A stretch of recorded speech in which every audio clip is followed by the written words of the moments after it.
So hello maing buntag, maing udto, maing hapon kanat, maing gabi kanatong tanan mga maring mga paring ni ana pud si Inday nga karagmo sayaw.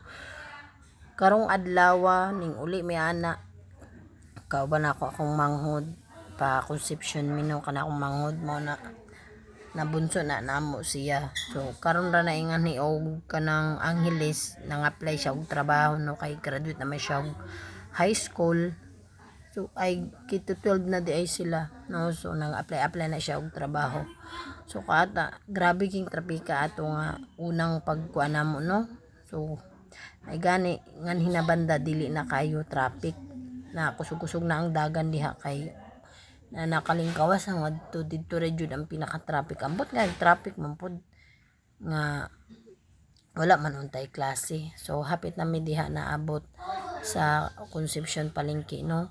Pero bitaw no di jud ko usay ganahan mo kuan mag-commute kay grabe laging inita, nagsakit diha akong ulo kay tungod sa kainit na alimuot pa kaayo.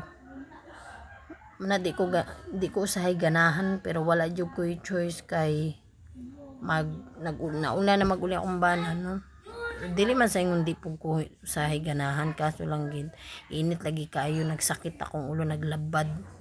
May pang-uban kay chill lang. So dira ing ambak na mi diha no kay na mi diha sa Concepcion palengke kay diha ra namo huwat ng akong bana na magsundo namo na nira din hirami mo ambak sa may diha may banda sa may 7-Eleven maglingkod maghuwat sa akong bana habang naghuwat mi dinha nagkuan-kuan pug ko nag tanaw-tanaw kung say mapalit.